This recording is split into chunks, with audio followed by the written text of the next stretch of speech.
Hey guys, here we are for lesson 4, proportional relationships and equations. We are going to still doing proportional relationships, still doing constant proportionality, but we're going to start introducing equations. Now equations, remember, are just math problems with equal signs in them. So we're going to start on we're going to skip 4.1, we're going to start on page 430 on 4.2, feeding a crowd revisited. Number 1, a recipe says that 2 cups of dry rice will serve 6 people. Complete your table as you answer the questions. Be prepared to explain your reasoning. So first thing we need to do is we need to find the constant of proportionality. So we look for the row that has all, right, let's move that down. Look for the row that has both numbers in it. And here's my row, 6 and 2.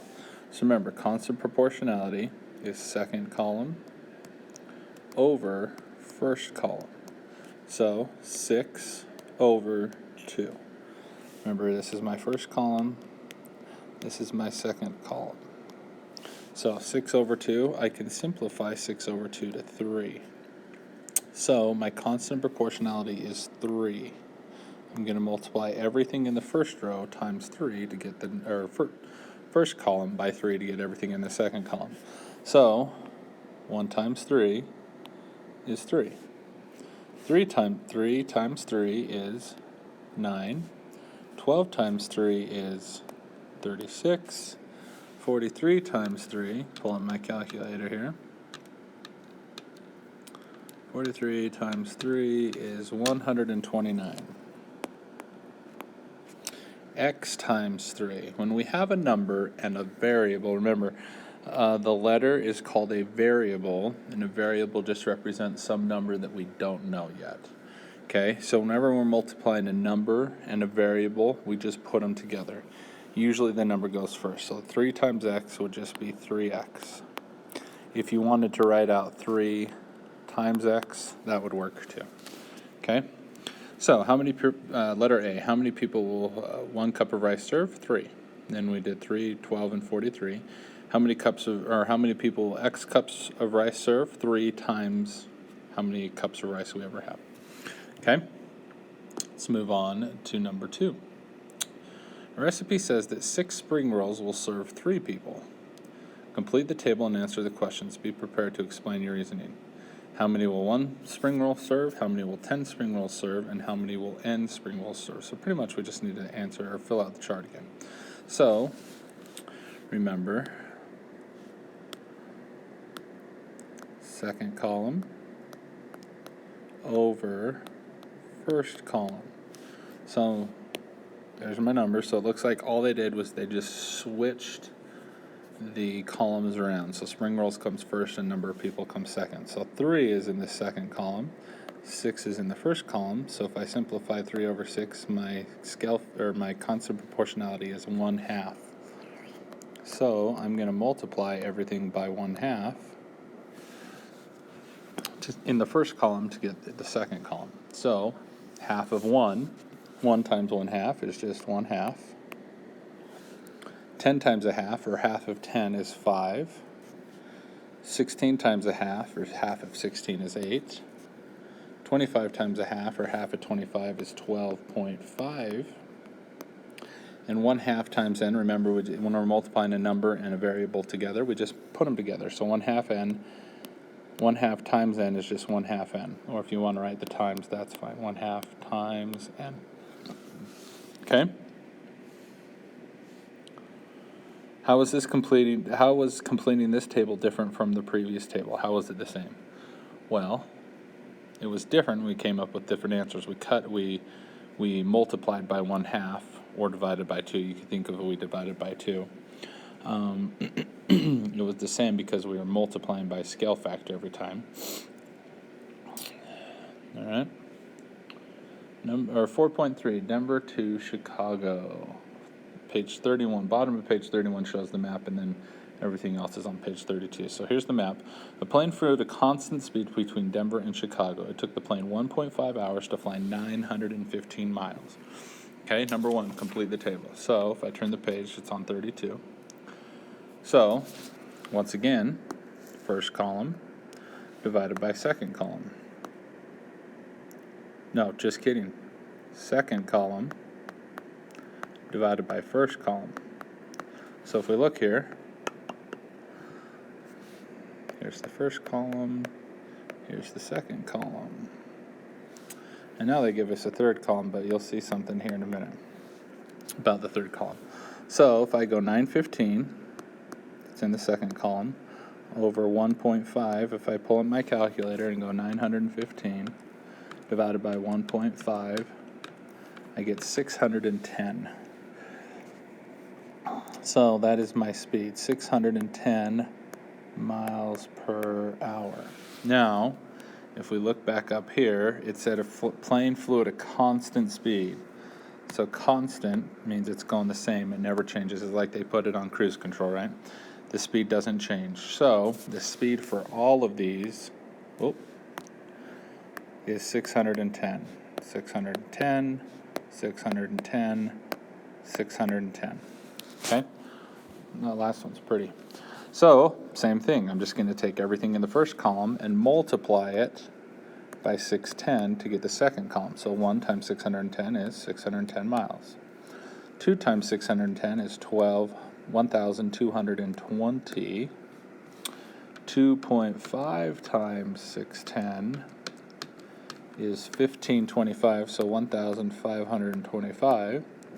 And then t times 610 is just 610 t, or 610 times t. Okay? How far does a plane fly in an hour? We got that, 610.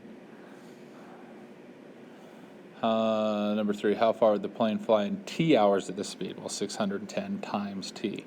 We don't know what t is. We don't know how long it is, so we just put the two together. It'd be 610 times whatever that t value is.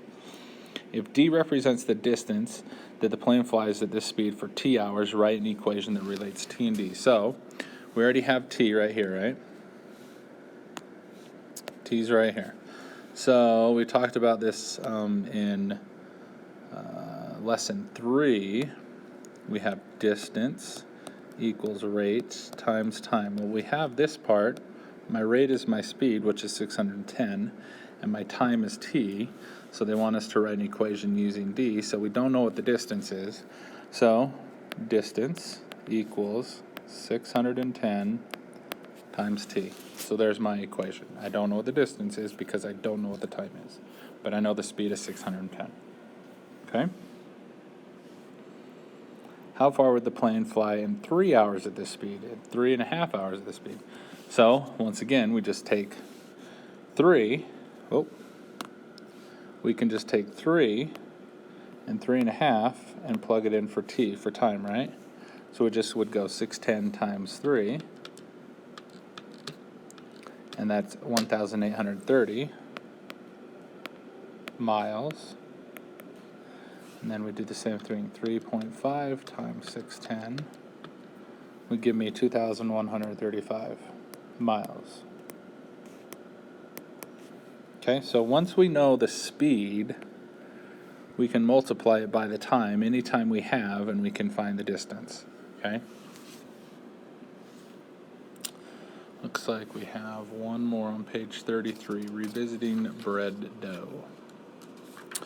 So, I'm going to skip that, revisiting bread dough. Here we go. The bakery uses 8 tablespoons of honey for every 10 cups of flour to make bread dough. Some days they make bigger batches and sometimes they make smaller batches, but they use the same ratio. Complete the table. So, second column divided by first column. So, 10 over 8. If I type that in my calculator, 10 divided by 8, I get 1.25. So my constant proportionality is 1.25. So I'm just going to multiply everything by 1.25. So 1 times 1.25 is 1.25. 16 times 1.25, I get 20. 30 times 1.25, I get 37.5. And h times 1.25, we learned earlier, if we multiply a number and a letter, we just put it together. So 1.25 times h is just 1.25 h. Okay? And And so complete table. Number 2, if F is cups of flour and H is honey, write an equation that relates F and H. Well, we know the flour equals this part right here. We already figured out that 1.25H. Okay, so all I did is when I take my honey and I multiply it by how many teaspoons, that will tell me how much flour I have. So 1.25 times honey equals how much flour I'm going to need. Okay. Number 3, how much flour is needed for 15 tablespoons of honey and 17 tablespoons? So I would take 15 here and 17 here, and I'd plug them both into H. So I'd go 1.25 times 15, and I get 18.75. That's an 8. There you go. Looks a little better. And then we'd go 17 times 1.25, and I'd get 21.25. So if I know the constant of proportionality, I can take any number I want for honey and multiply it together and get flour. So if I wanted like 500 tablespoons of honey, I would multiply that by 1.25, and that would tell me how many cups of flour I would need. Okay? And that is it for the lesson. Let's look at the summary real fast. The table shows the amount of red paint and blue paint needed to make a certain shade of purple paint called Venusian sunset. Note the parts can only be any unit for volume. If we make 3 cups of red, we need 12 cups of blue. We would get the same if we mix 3 teaspoons of red and 3 teaspoons of blue, just as long as they're equal parts. The last row in the table shows that if we know the amount of red paint needed, we can multiply by 4 to find the amount of blue paint needed to make this version of the Venusian sunset. We can say this more succinctly with an equation: blue equals 4 times red, or B equals 4R. So the amount of blue paint is proportional to the amount of red paint, and the constant proportionality is 4, right? Because if we go second column 4 over first column 1, 4 over 1 is 4. Okay? We can also look at this relationship the other way around. Now we flipped it. Blue comes first, red comes second. If we know the amount of blue paint needed, B, we can multiply that by 1/4 to find the amount of red paint. Because if I go second column over first column on any of these, 1 over 4, it's 1/4. So red equals 1/4 times B. The amount of blue paint is proportional to the amount of red paint, and the constant proportionality is 1/4. Notice on the first one it was 4, and we can write that as 4 over 1, and the second one's 1/4, so we take the reciprocal of it if we flip the columns. In general, when y is proportional to x, we can always multiply by x to get the same number k, the constant proportionality to get y. We can write this much more succinctly with the equation y equals kx. So this is sort of like the standard or the general rule when we're talking constant proportion, or general equation when we're talking constant proportionality. Whatever my constant proportionality is, that's going to go there. So my constant proportionality, my COP, is always going to go there. Y and x never change. Okay? It's only the k that changes, and that's your constant proportionality. On your assignment, let's take a look here.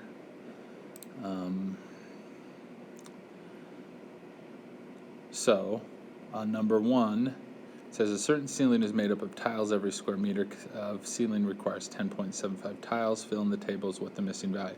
Well, every square meter, so that's 1, equals 10.75. So 10.75, the number in your problem, is the constant proportionality. So use that number to fill out the rest of the table.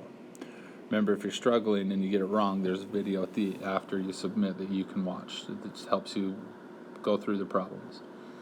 On number 2, it says, on a flight from New York to London, an airplane travels at a constant speed. An equation relating to the distance traveled in miles, the number of hours flying. T is T equals 1/500th D. How long will it take an airplane to travel 800 miles? Well, time equals 1/500th times distance. Well, I know my distance is 800, so I just have to go 1/500th times 800, and whatever that number is, that's my answer. Remember, if you have any questions, you can always email me, and we will see you later.